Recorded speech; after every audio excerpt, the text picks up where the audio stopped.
자, 오늘 반갑습니다. 2016년 8월 17일 8월의 세 번째 주 수요일 아침 시황방송 시작하려 합니다. 소리 체크할게요. 들리시면 숫자 1번 눌러주세요. 잘 들리시면 숫자 1번 눌러주세요. 들리시나요? 네. 공개방, VIP방 둘 다 잘 들리는지 체크 중입니다. 잘 들리시면 숫자 1번. 네, 잘 나시네요. 잘 나네요, 소리. 자, 오늘은 수요일입니다. 일반적으로 수요일이라고 한다면 한 주에 이제 절반이 넘어가는 시기이기 때문에 그 주간에 방향성의 이제 피크를 찍는 시기다라고 볼 수가 있습니다. 그렇게 본다면 이번 주에 이제 상승세라고 한다면 수요일날 고점 찍고 이제 하락이 반전하거나 이번 주 시작이 하락이었다라면 저점을 찍고 오를 수 있는 가능성이 보이는 시기라고 봐야 되는데 이번 주는 약간 다릅니다. 왜 다르냐? 자, 월요일장이 이제 8월 15일 광복절 연휴가 있었습니다. 하루가 쉬었기 때문에 일주일 안정적으로 5일간의 파동이 나오는 모습보다는 뭔가 좀 이제 휴장의 영향으로 애매하게 화요일 같은 느낌, 화요일 같지만 목요일 같기도 하고 그런 느낌이 오는 시기가 아닌가 생각이 듭니다. 자, 그래서 이번 한 주 같은 경우는 평소에 5일간 진행되는 안정적인 한 주의 파동보다는 아무래도 변화가 좀 많이 있을 것 같다라고 봐야 될 것 같고요. 흐름상 이번 주 전거래일입니다. 전거래일 주가 코스피 코스닥 상승해서 하락으로 좀 돌리는 모습이었습니다. 그래서 지수 모습 보면서 이번 주 방향성이 후반까지 갈 것이냐 아니면 내일 정도 돌릴 것이냐라는 거를 판단해 볼 시기라고 보여집니다. 자, 금일자 이슈 네, 시작하도록 합니다. 수요일입니다. 자, 일단은 미증시 먼저 갈게요. 다우 연봉지수, 네, 연봉상 장대 양봉까지는 아니지만 아래꼬리 이제 쭈쭈 핫바 같은 느낌이에요. 핫바. 아래꼬리가 길쭉한 모습이고요. 손잡이 깁니다. 손잡이 길고 위에 몽둥이 있는 망치형 캔들이라고 하죠. 몸통이 좀 두껍게 있고 길이가 아래꼬리가 좀 더 긴 모습 상승 나옵니다. 18,000포인트 돌파 이후에 추가 상승까지 나오는 모습 보여집니다. 월봉상 그림 똑같죠? 주봉상 그림 어때요? 주간 기준 본다라면 상승 이후에 약간 횡보 내지는 하락 전환이 나올 수 있는 모습이 아닌가라는 예상을 하게 됩니다. 그쵸? 웬만큼 들어 올린 다음에 거기서 추가 급등 나오는 것이 아니라 박스권 형태라고 하죠. 흔히 박스권 형태에서 고점은 지금 픽스돼 있고 하락이 나왔을 경우에 조정받을 수 있는 가능성의 자리가 밑에 하단까지 충분히 보이는 자리라고 보여집니다. 하락이 나온다면 17,500포인트 선 정도 되겠죠. 요즘 정도 500, 600 정도에서 지지라인을 받느냐 못 받느냐가 또 중요한 맥점이 될지 안 될지 판가름하는 시기가 될 거라고 보여집니다. 일단 지금 현재의 모습은 8,000포인트대 중반선에서 유지가 되고 있지만 하락 시에 7,000 중반선까지 내려와서 지지라인을 테스트할 것이다 라고 보여지는 구간입니다. 다우 일봉 주봉이고요. 일본 그림 봐도 마찬가지인데 18,000이라는 자리가 의미 있는 구간이라고 했습니다. 돌파가 나왔어요. 돌파 나온 다음에 끝이냐? 아니요. 돌파 나온 이후에 다시 18,000원 포인트 인근 정도의 지지라인을 다시금 재확인할 수 있는 가능성이 있습니다. 그쵸? 그래서 일단 미증시 같은 경우는 최근 상승을 보이면서 18,000포인트 중반까지 올랐지만 말입니다. 그 이후에 하락으로 돌릴 수 있는 가능성이 보인다. 역시 전거래일날 좀 하락이 있었습니다.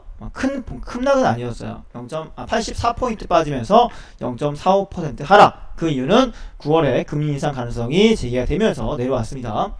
자, 나스닥 같은 경우 연봉 똑같죠? 몸통이 좀 있는 망치형 캔들 핫바 같은 느낌이에요. 핫바. 월봉상 그림 보시면 전고점 돌파함 나왔고요. 주봉도 마찬가지인데요. 주봉은 다우지수와 동일하게 상승 이후에 이번 주 시가 이후 윗꼬리 찍고 떨어지는 모습. 음봉으로 조정의 그림이 나오면서 횡보 이후에 하락으로 돌릴 수 있겠다라는 예측이 되는 자리입니다. 역시 나스닥 종합지수 역시 4,800포인트에서 5,000포인트 정도인데 4,800선 정도의 지지력을 재확인하기 위해서 내려올 수 있다. 이렇게 보여집니다. 그쵸? 자, 이제 일본 갑니다. 나스닥 일본 그림 보시면 5,200 꺾이면 5,000, 4,800, 4,900 내려올 수 있겠죠? 역시 전거래일날 0.66% 34포인트 정도 살짝 내려옵니다. 왜 내려왔을까요? 봐야죠. 뉴욕 마감입니다. 자, 뉴욕 마감 일보 후퇴 이르면 9월 금리 인상. 자, 뉴욕 증시가 하락을 했습니다. 자, 미국의 연방공개시장위원회 위원들이 이르면 언제? 9월 금리 인상 가능성을 시사하면서 3대 지수가 전날 기록한 동반 사상 최고치에서 일보 후퇴 나왔고요. 전 세계 증시가 파란색으로 물들었습니다. 국내 증시 역시, 세계 증시 역시, 미 증시 다 파랗게 물들어주는 모습을 볼 수가 있었는데, 그 내용이 뭐냐면 이겁니다. 금리 인상 가능성. 다우존스 산업지수 빠졌고, 나스닥 빠졌고, S&P 빠졌습니다. 그쵸? S&P 지수 10개 업종 중에 에너지 업종 제외한 9개 업종이 하락했는데요. 경기 방어 섹터로서 저금리 수혜 가운데 하나인 통신주가 지금 2.05% 하락했습니다. 가장 약했습니다. 에너지주는 올랐어요. 요즘에 태양광 관련해서 얘기 나오는 게 있어요. 대체에너지 관련과 함께 전기차 관련 얘기 나와준 것도 있고 하다 보니까 에너지 업종들은 좀 상승이 있었는데 상승이라기보다는 안 밀린 거죠. 덜 밀린 거고 안 밀린 거라 볼 수 있습니다. 자, 유가는 나흘 연속 상승을 합니다. 4일 연속 상승해 보이면서 에너지를 끌어올렸습니다. 산유국들이 과잉 공급 상태, 원유의 가격을 떠받치기 위해서 방안을 모색 중이다 라고 되어 있습니다. 서부 텍사스산 원유 WTI는 1.8% 상승, 브렌트유는 1.8% 오르면서 49.23달러를 기록했습니다. 자, 경기 지표들은요, 성장세를 좀 보였다고 해요. 미국 상무부에 따르면 계절 조정치를 적용한 지난달 주택 착공 건수가 전월보다 2.1% 증가하면서 120만 건 기록했다고 하네요. 그러니까 경기 지표는 괜찮다. 근데 문제는 뭐다?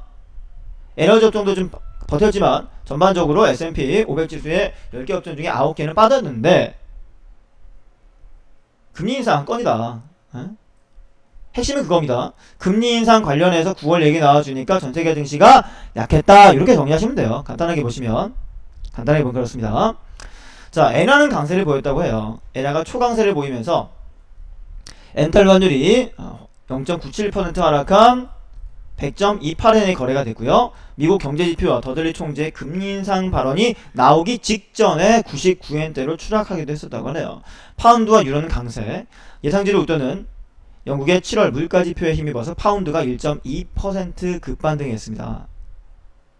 유로는 0.82% 올랐고요. 자, 미국의 10년물 국채 수익률은 1bp 상승한 1.57%를 기록했습니다. 자, 안전자산, 금은 상승세래요. 0.7% 올랐다고 하네요. 온스당 1356.90달러에 거래가 됐다고 합니다. 요즘에 이제 금반지를 하시는 분보다는 뭐 새로운 아이템 하시는 분 많이 계실 것 같은데, 지난 주말에 저희 그 조카가 100일이어가지고 금반지가 아니라 금 수저를 한돈짜리 해서 했는데 진짜 손톱만 해요. 새끼 손톱 반절만 합니다. 근데 그게 이제 한돈 가격이죠. 이쁘더라고요. 새로운 아이템들을 이제 많이 내놓고 있습니다. 근데 안전자산이다 보니까 금 같은 경우는 이제 가져가는 편이잖아요. 가져가는 편입니다만, 그래도 그냥 다 천편일률적인 금반지보다는 좀 다른 아이템으로 해서 금괴 같은 경우도 조그맣게 하더라도 하면은 좀 낫지 않나 생각이 들기도 합니다. 금자산 역시 상승세 보인다고 하고요. 세계 주요 증시 얘기했었죠. 떨어진다라고. 자, 다우 파란색, 나스닥 파란색, 필라델피아 반도체 파란색, 니케이, 상해, 항생, 독일, 프랑스, 영국 모두가 파란색. 어제는 파란 나라였습니다. 오늘은 어떻게 될까요? 국내 증시 같은 경우에 전거래일날 이미 빠졌지만 미증시 하락 마감했기 때문에 조금 더 누를 수 있다라고 봐야 될 것 같아요. 차트를 보면서 어떤 식의 대응이 필요한지에 대해서 살펴보겠습니다. 자, 코스피 종합지수 연봉상 양봉이에요. 2000 돌파했습니다. 2060을 찍고 왔었죠? 60 찍고 왔었습니다. 63.09포인트 어제 찍고 내려와서 2047로 마감했는데, 일단 올해 같은 경우는 코스피 양봉이 나오고 있다.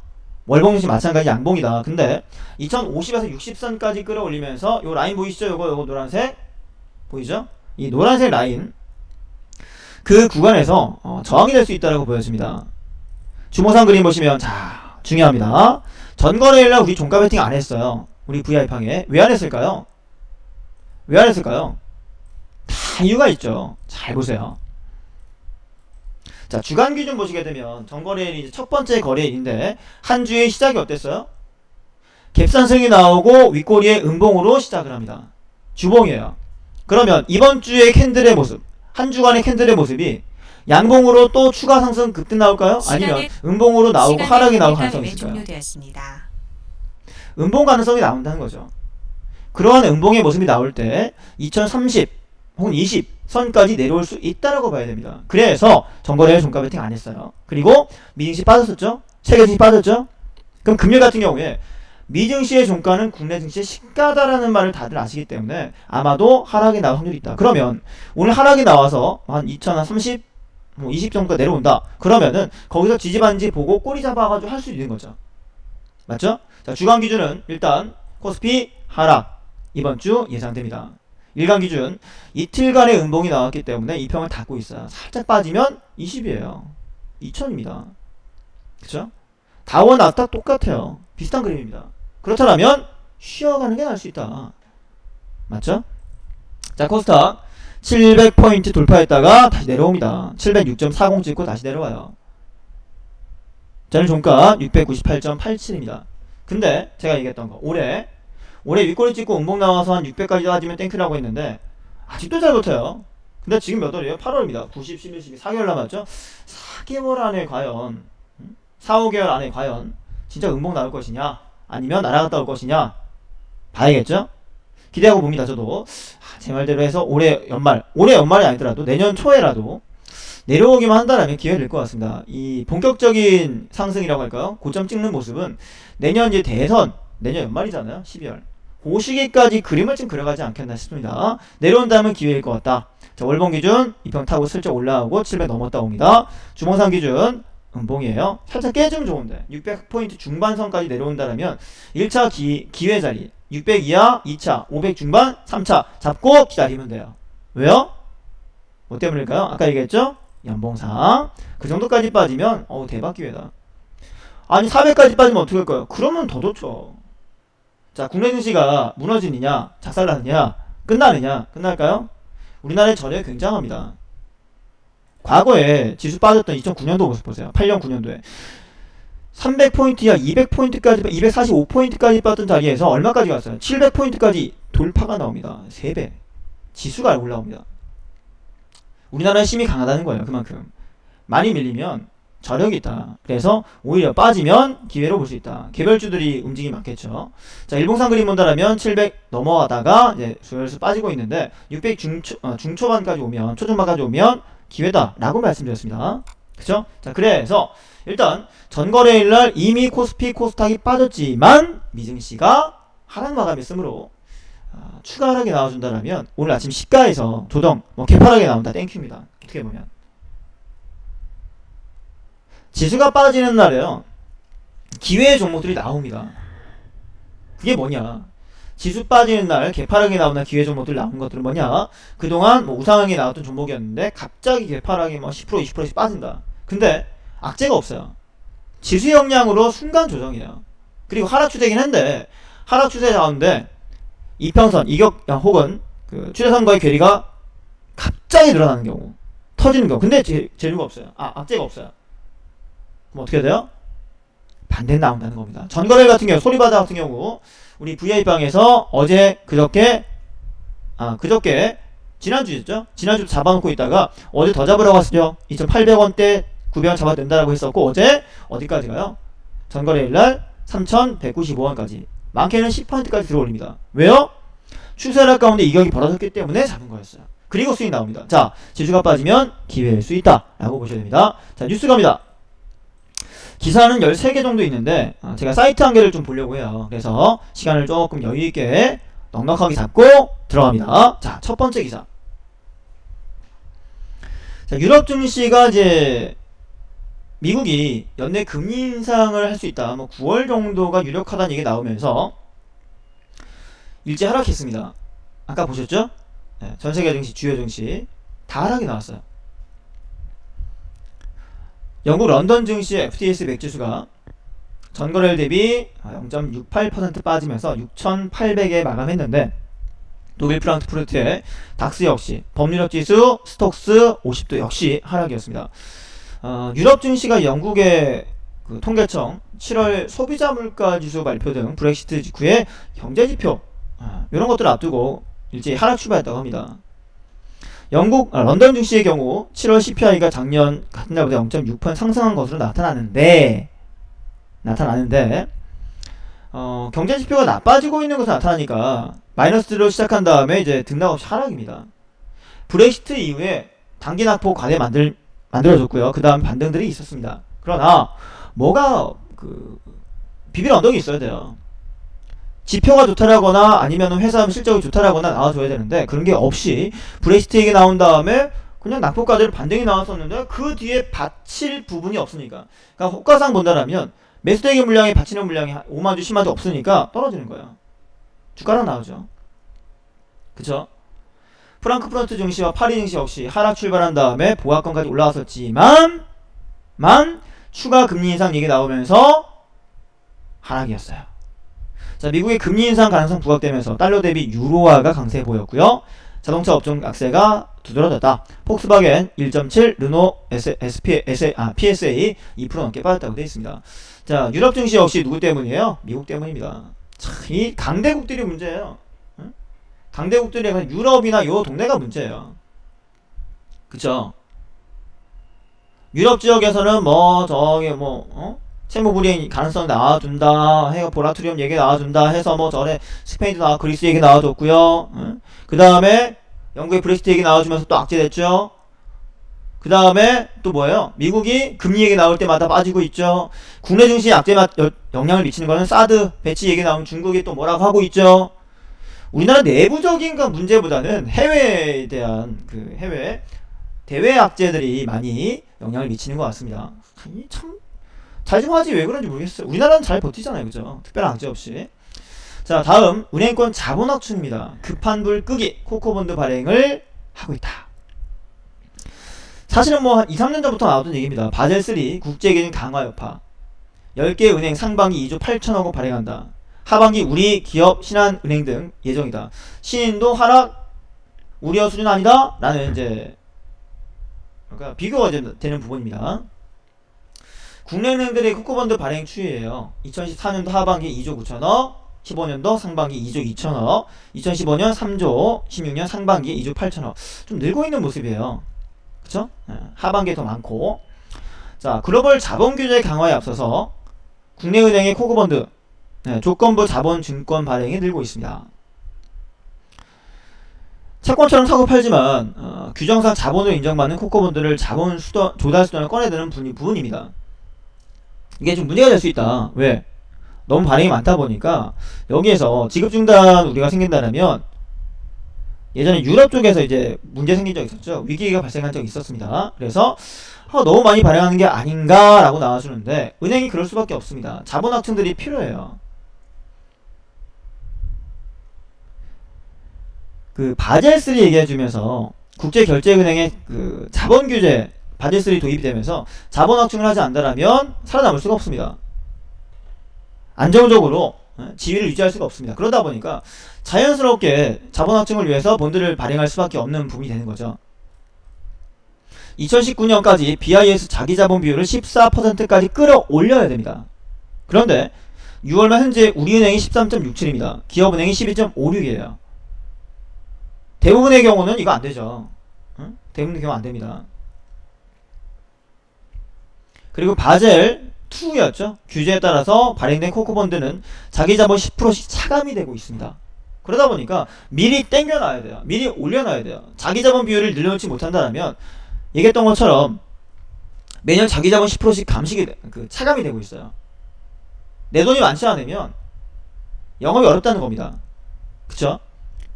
은행업 같은 경우가 자기자본 100% 가지고 진행하는 경우 불가능합니다. 큰 자금 필요하기 때문에. 그러다 보니까 다 빌려오는 부분인데 그 부분에서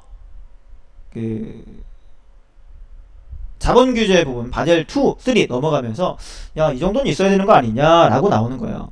다 빚을 하게 되면 너는 뭔 가지고 하는데 너네들 가지고 있는 자금이 없기 때문에 책임질 거 없지 않냐, 어떻게 책임질 거냐 라는 식으로 해서 자기 자본 비율을 늘려라 라고 강화가 되고 있다는 얘기입니다. 이게 안 된다 그러면 구조조정 나옵니다. 기업의 고정이 본격화되면서 은행들이 부실 채권 증가에 대해서 자기 자본 비율을 높여야 할 요인도 생기고 있어요. 또 그쵸? 연초에 도이체방크의 코코본드 이자 지급 중단 우려 등으로 위험하다라는 인식이 나오고 있어요. 자, 그럼 코코본드가 뭔데요? 나와 있네요. 친절하게 나와 있습니다. 자, 은행이 발행하는 조건부 자본증권으로 평소엔 채권처럼 사고 팔지만 은행이 부실 금융기관으로 지정이 되거나 은행 자본 비율이 일정 수준 이하 떨어지는 문제 생기면 원리금을 자동으로 떼이거나 주식으로 전환을 합니다. 그래서 일반 채권보다 금리가 좀 높아요. 그러니까 지금 잠시 뒤에 뉴스 보겠지만 기사 확인하겠지만 주식형 펀드에서 자금이 많이 빠져나갑니다.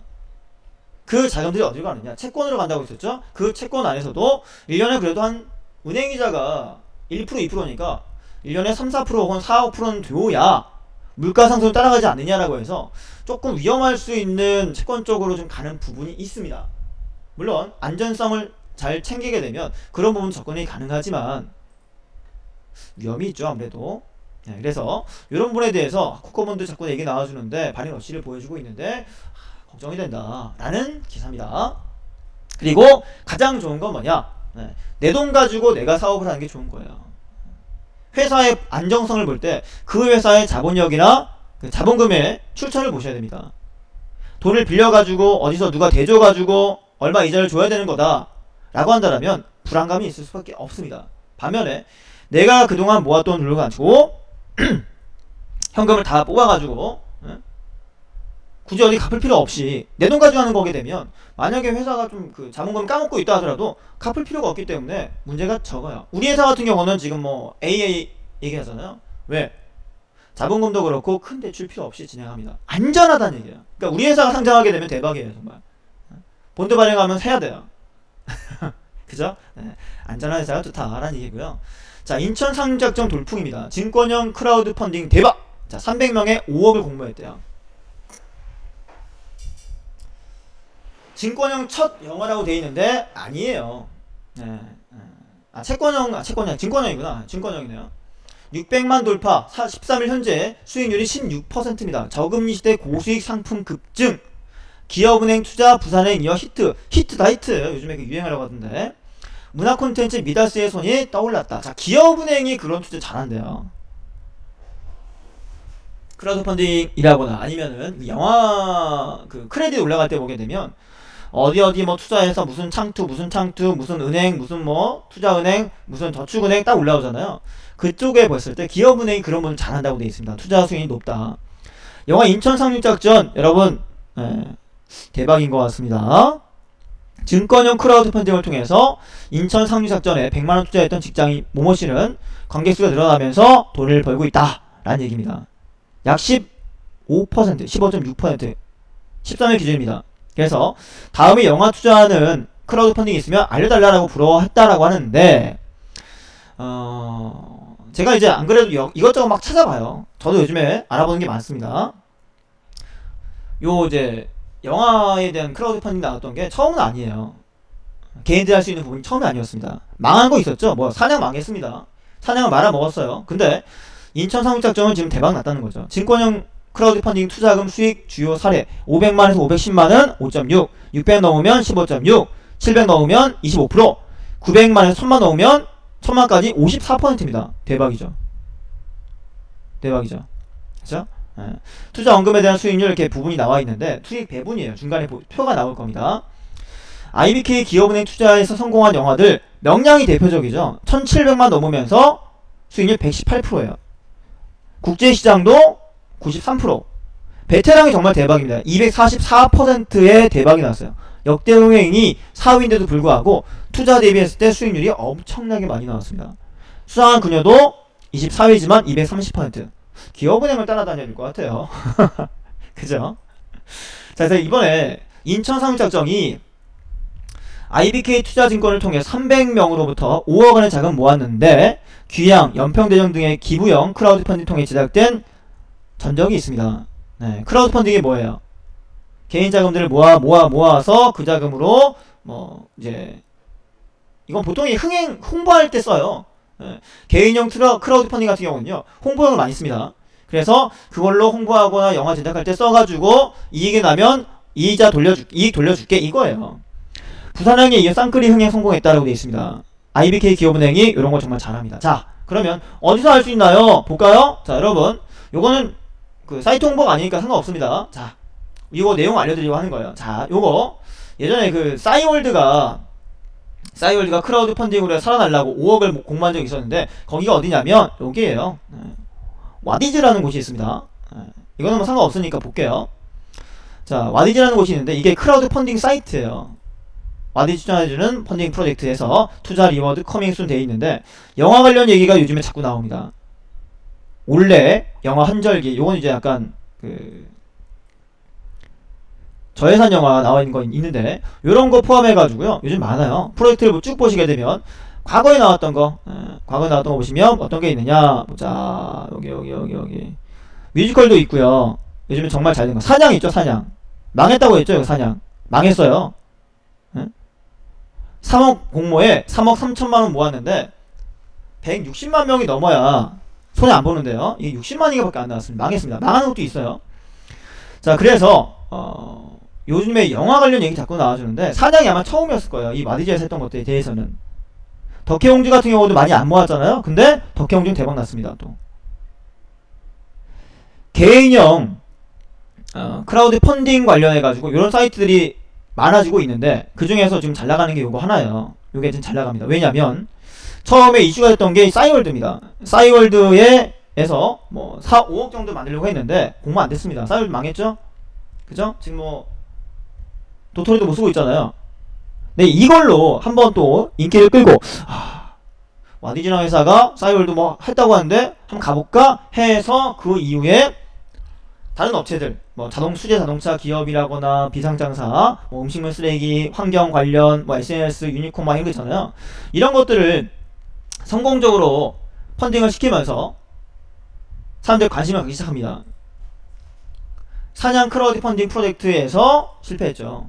근데 아쉽게 실패했습니다. 3억을 모으긴 했는데, 여기 보시게 되면 이게 나와요. 증권 발행 조건 밑으로 내려오시게 되면 어떻게 하면은 수익을 본다라는 게 나옵니다. 이렇게 해가지고 무기명시 이익 참가부 사채다. 이때 사채였습니다.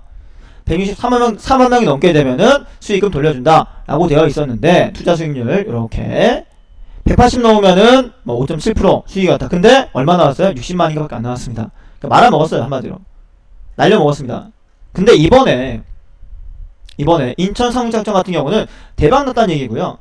그리고 또 아까 나왔던 거 덕혜옹주, 요거는 종료됐어요. 못 모았어요. 근데 은근히 또 이 덕혜옹주라는 영화가 흥행을 하고 있다고 합니다. 흥행하고 있다고 해요. 근데 인천 상륙작전이 정말 대박났다라는 얘기입니다. 이런 것들이 지금 트렌드가 되고 있어요. 영화산업 같은 경우도 그동안은 뭐 은행 쪽이나 금융권 쪽으로만 갔다라면, 이제는 개인형 크라우드 펀딩 쪽으로 많이 몰리면서 자금을 흡수하고 있다는 겁니다. 왜? 돈이 갈 데가 없습니다. 갈 데가 별로 없어요. 은행 금리는 낮죠. 다른 데 투자하기도 힘들죠. 그러다 보니까 이런 쪽 눈 돌리고 있다는 얘기예요. 저예산 영화 중에 약간 영화 한절기라는 것도 있는데, 이것도 40% 넘어갔죠. 올려란 영화도 있는데 이것도 지금 펀딩이 중요해요. 신하균과 박희순, 오만석 주연의 영화 나와줍니다. 이런 것들 찾아보시게 되면 많이 나오니까 관심 있으신 분 보시는데, 조심할 게 있습니다. 아니 그러면 인천 상륙작전이 대만했다고 하니까 나도 들어가면 될까요? 다른 거 들어가면 되겠습니까? 라고 물어볼 수 있는데, 그건 아니고요. 그건 아닙니다. 무조건 들어간다고 다 수익 보는 게 아니기 때문에, 거기에 대해서 과거에 이 영화를 제작하는 회사가 과거의 흥행 실적이라거나 이 영화의 기대감, 사람들의 반응, 이런 것도 같이 보셔야 돼요. 기대감이 있었는데 실패한 것도 있잖아요. 그쵸? 그런 것도 찾아보셔야 되는 부분이에요. 자, 그 다음에 증시 QMI 검은거래 사상 최대 전망. 이거 하면 안 되는 거죠, 여러분? 우리나라 말로 QMI 검은거래라고 되어 있는데, 이게 뭐냐면 내부자 거래입니다. 내부 정보를 활용한 거래예요. 미공개 정보 이용. 주식거래 종목 적발 건수입니다. 2011년 78건, 12년 73건, 줄다가 2016년 상반기에만 51건, 14명, 하반기 아직 모른다는 얘기입니다. 이런 일이 왜 생길까요? 한진해운, CM 아이돌블루, CM블루, 저축은행, 하나로 저축은행자 얘기 나온 게 있잖아요. 왜 나올까요? 경기가 어려서 그렇습니다. 금리가 안 좋고 하다 보니까 금리도 안 좋고 경기도 어렵고 하다 보니까 할 거 없나? 뭐 남들보다 더 많이 벌고 싶은데 뭐 할 거 없을까? 방법 없을까? 찾고 찾다가 이제 음성적으로 넘어가는 거죠. 그죠? 자, 올해 6월 연예계가 이제 CN블루 멤버 소식으로 들썩였다고 합니다. 멤버 2명이 미공개 정보를 이용해서 주식거래 혐의로 검찰 조사를 받았습니다. 한 명은 약식 기소가 됐어요. 그리고 연예계뿐만 아니라 대기업 회장님들이나 돈 좀 있으신 분들 이런 분들도 얘기 다 나와주는데, 이런 건 자꾸 활용하다 보면은 마약 같은 겁니다. 마약 같은 거예요.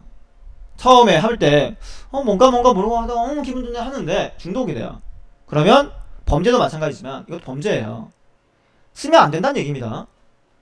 안 되는데 워낙 살기 어렵다 보니까, 경기 어렵다 보니까 뭐 먹고 살 게 없을까 고민하다가 이런 식으로 안 좋은 방향으로 좀 눈을 돌린다라는 얘기인데, 좀 그래요. 하시는 게 안 됩니다. 하시면 안 됩니다. 우리는 얘기하지만 재료 같은 경우도 뽑을 때 다 오픈되어 있는 뉴스라거나 시황 부분에서만 검색되고 포착되는 것만 올려놓고 그 관련해서만 봅니다. 정도 경영이 필요하다. 이런 걸로 한두 번 먹으려고 하지 말고 장기적으로 가야 된다는 얘기입니다. 역대 최다 전망이 되고 있습니다. 근데 왜 하느냐? 기소가 쉽지 않아요. 집행유예 71%입니다. 그러니까 한다는 얘기예요. 근데 하지 마세요. 하시면 안 됩니다. 아셨죠? 이런 거는 좀 처벌을 좀 강화를 해야 돼요. 그래야 이런 일이 줄어듭니다. 영화 작전이었나요? 거기서 나오게 되는데 내부 정보가 아니라 그거는 작전이죠. 말 그대로 내부 정보도 이용하고 작전도 해서 그런 식으로 진행한다고 하는데, 좀 강화될 겁니다. 한두 번 맛을 보다가 강화되고 나서 안 하느냐? 하겠죠, 당연히. 아예 처음부터 발을 들이지 말라는 얘기입니다. 자, 중국 선전 홍콩 증시 교차 거래가 공식적으로 승인이 됐습니다. 흔히 성강퉁이라고 하죠.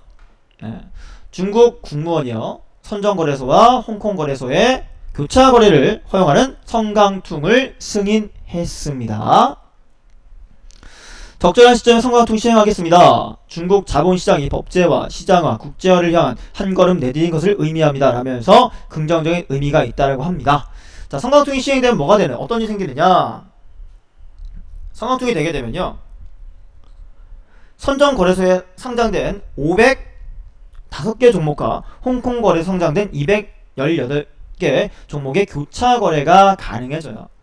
중국의 나스닥 불리는 선전거래소엔 정보기술 드론 같은 관련주가 이제 상장되어 있는데, 요거를 교차해서 매매할 수 있다는 얘기예요. 거래할 수 있다는 얘기입니다. 그래서 요걸로 증시 좀 상승할 수 있는 가능성이 있지 않을까라고 해서 성강퉁, 후강퉁 얘기 나오면서 이전에 몇 번 한번 불을 일으키려고 했었는데 생각보다 안 갔었죠. 생각보다 이번에 공식 승인되면서 또 한번 기대감을 가질 수 있지 않나라는 생각이 듭니다. 자, 그리고 이거 로보어드바이저는 조력자입니다. 라고 되어 있습니다. 조력자. 최종 판단 누가 합니까? 개인이 해야 돼요. 인간이 해야 됩니다. 아주 어려운 판단이 될 수 있습니다.